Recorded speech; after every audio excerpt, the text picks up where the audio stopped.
Welcome to the channel, everybody. My name is Corey, and this is College Football 27 Dynasty Mode. As you may know, I did upload my first YouTube video about a week ago. Actually, it's almost been over a week now.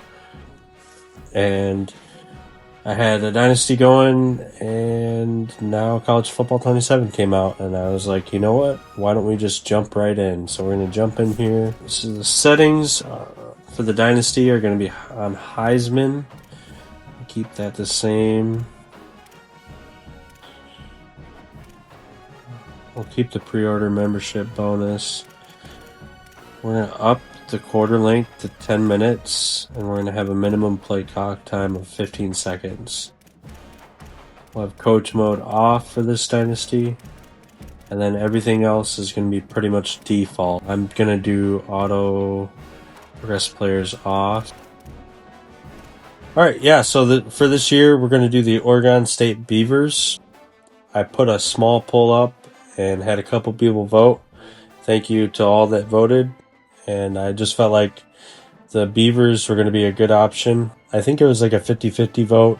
For a little bit there, it was like a 60-30 kind of thing. But I went with the Beavers, so we'll jump right into it. All right, and here we are with our head coach, Chief Squanto. He is a pro style on offense, and he runs a 4-2-5 defense. His alma mater is Oregon State, and his pipeline is, of course, the Pacific Northwest.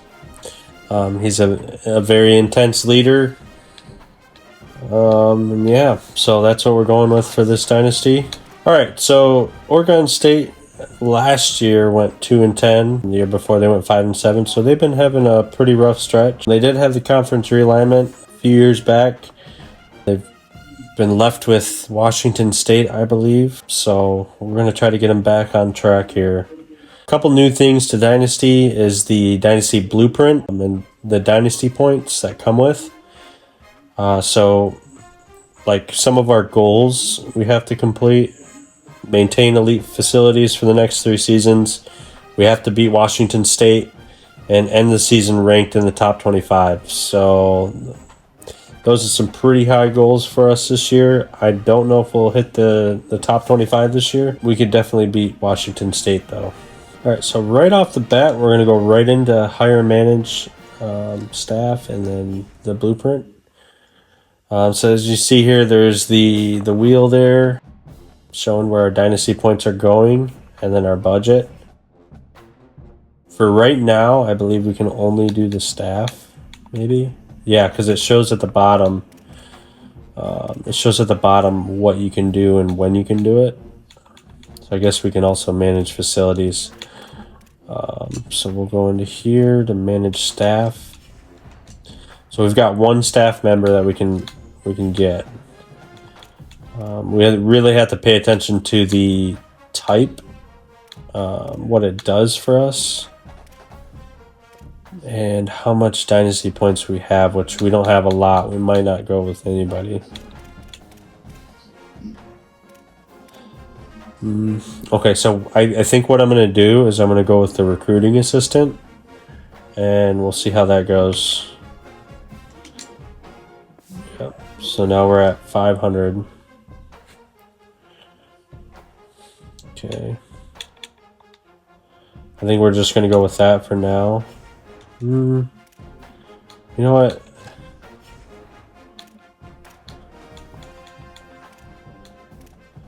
We don't want to go anything too high.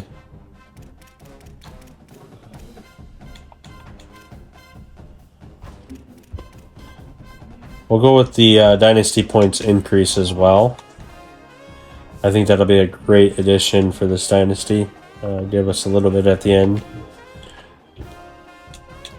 It's a nice payout. So we'll go back. Manage facilities. We start off with an elite facility, so that's pretty nice. Let's see. The players lounge, so that's plus 150.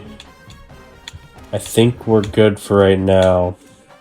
We could do something else, but I think we're going to save those dynasty points for stuff like recruiting and manage roster. So here's a look at the program budget. Our conference prestige is a B. So we've got 675 points earned. Brand exposure is a D+, only 350 there. Got a C, Stadium Atmosphere at 450, and then C Program Tradition 600. I don't know if these come from like the year before. I'm assuming so. So that's why we have the 2075 to start with. All right, taking a look at the roster here. Starting with the quarterbacks, we've got Malik Murphy. He's a senior. He's a redshirted, 78 overall. And pretty interesting. He's got 84 speed. He's got nice throw power, so we'll see how he does this season. He's got the extender ability, so that's pretty good. We've got a freshman behind him at 69 overall. Might be interesting. Hopefully we can keep him and then develop him as we go on. Braden Atkinson, another guy, sophomore. Going over to the halfbacks, we start out with Cornell Hatcher Jr. He's a starter. He's at 78 overall. He's got nice speed, nice acceleration, nice agility. He's a decent guy. We're going to be looking to get him a lot of production this year. We got a freshman behind him, redshirted. He's also a 78 overall, so we might be running something like a dual back offense, getting these two guys some production throughout the year. Then we have a senior who has experience. He is a contact seeker. I do like that. So we might be getting him into the offense as well. So we might have a three-headed monster here. And then, of course, you got AJ Newberry and Cordy Glass in the depth positions. Might not get much playing time. It all depends on how these guys stay healthy and work week to week, so we'll see about that. The wide receiver position, we have Aaron Hampton, Xavier Nolan. Those are our two guys on the outside, and we have Aaron Butler on the inside. He's got the elusive route runner archetype. He might be pretty good for us. It's a decent room. They've got pretty good depth here, so if we do have some injuries, we'll be looking pretty solid. All right, going with the tight ends, we got Eric Olson as a starter and Gabe Milborn as a backup. He'll be our second tight end. I think this room is pretty solid. I mean, obviously, the 70 overalls aren't the best, but for a start, I mean, it's not as bad as it could be. So now we get to the offensive line. We have Quan Johnson. He's our starter for the year. And then we have a senior right behind him, Tanner Wentwright. So I'm looking, hopefully we can get some good production over the year, because the rest of this offensive line is looking pretty rough.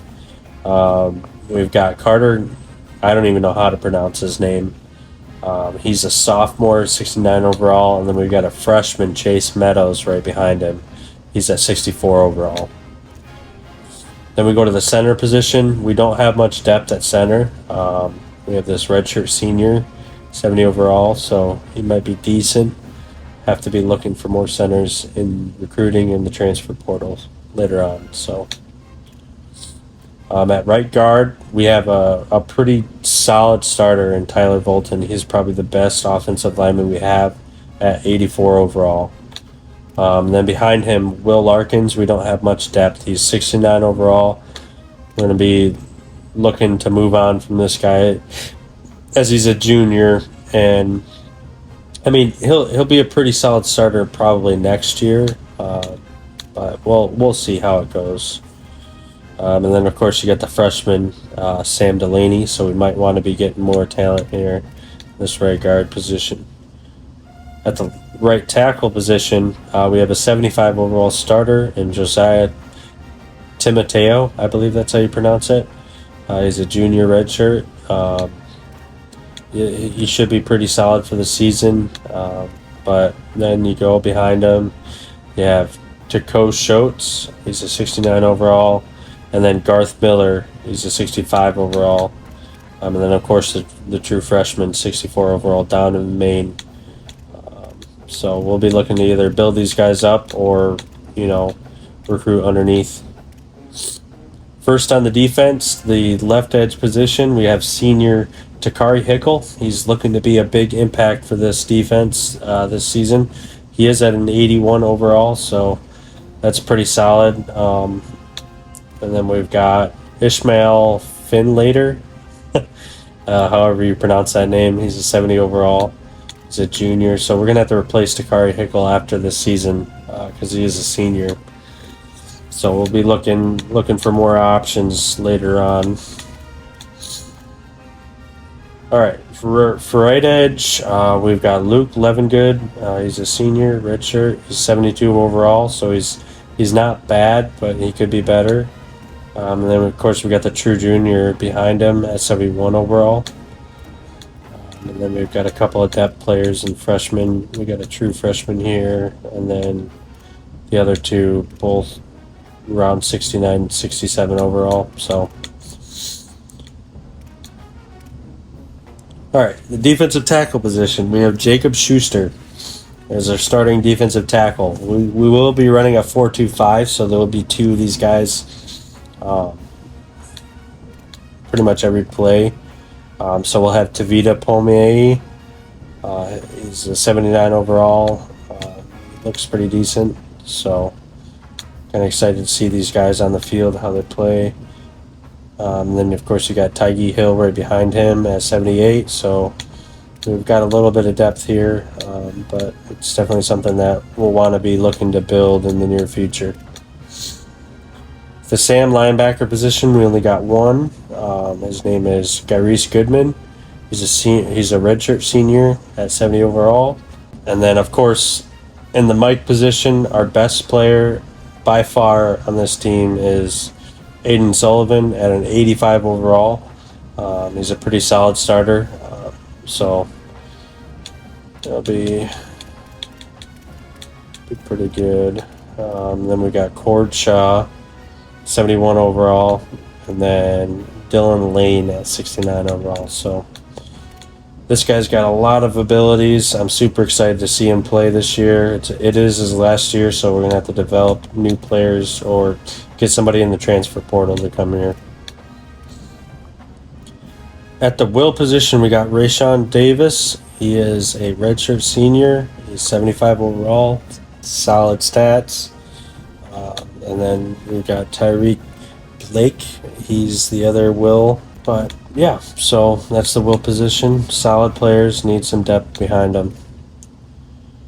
All right, so for cornerback, we've got Trey Glasper at 78 overall. And then Exodus Ayers at 76 overall. I mean, they're not bad. They're pretty solid starters, but I'm going to want to improve here. They are both sophomores, though, so we could possibly develop these guys. And they only have, they have pretty low NIL to keep them, so hopefully that stays the same over the next couple of years. And they do still have their red shirts, so if anything bad happens. And then, of course, you got Noble Thomas Jr. behind them, and I don't even want to say that guy's name, but he's 76 overall, so a decent depth here. TJ Crandall, 73, Drake Vickers, 72, Kai Wheaton, 71, and then Isaiah Hui at 68 overall, and to finish out, we got Blake Thompson at 68 overall. So we've got a lot of players here in case somebody goes down, but we're going to want to either improve them or go through the recruiting and transfer portal. So, all right, so we've got Harlem Howard here, free safety. He's our starting free safety, 73 overall, solid. He's got 89 speed, 93 acceleration. I'm pretty excited to see that on the field. Behind him, we have Kahanu Kalahaikai. However you say that. Man, these names, they're just getting me. 68 overall. He's a sophomore, so we could probably develop him to be our next starter. And then we've got Jason Rutledge, the true freshman, 65 overall. And we've got a sophomore here, 63 overall, and Shelvin Baker. At strong safety, we've got Millen Clark. He's a 69 overall. pretty weak position here. I'm not gonna lie.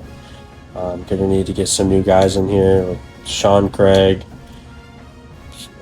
Christian McKenna, and Rashawn Grant, all being under 69 overall. So that's pretty tough for this strong safety position.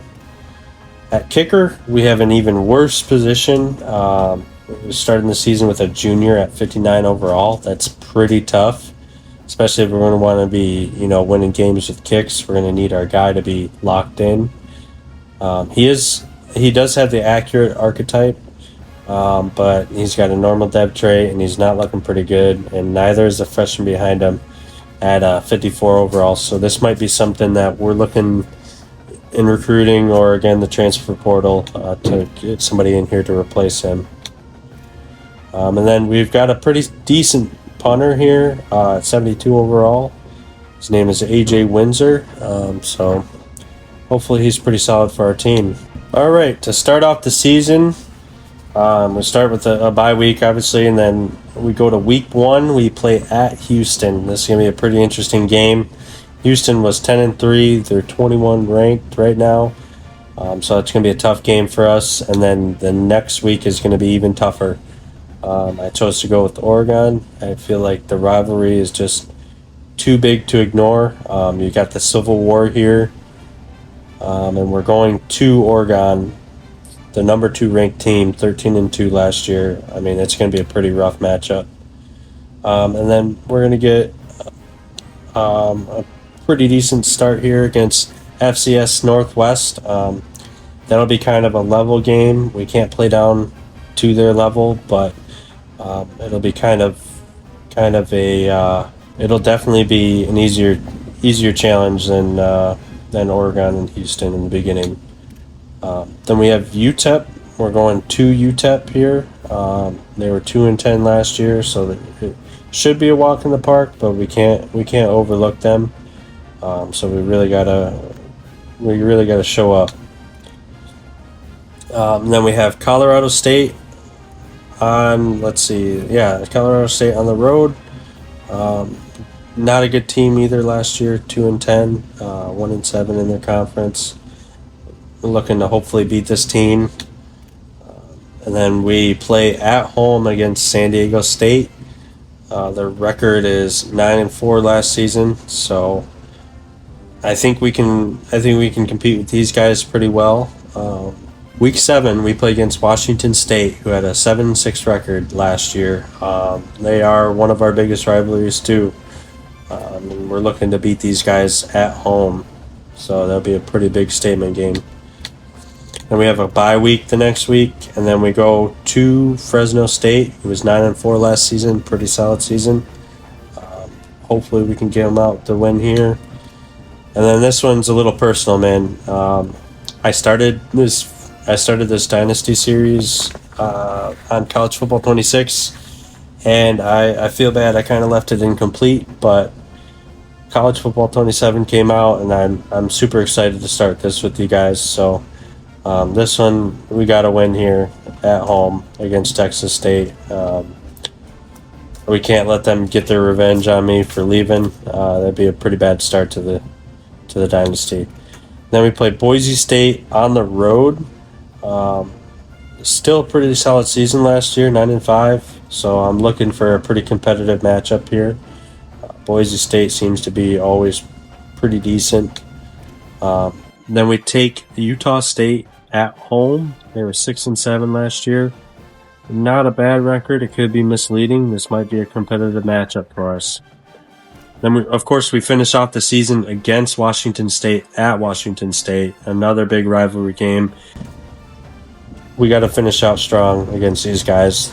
Looking back at the schedule, I think we could get probably anywhere from 5 to 7 wins on this season. I think anything above 6 wins is a win for us, because 6 wins gives us bowl eligibility.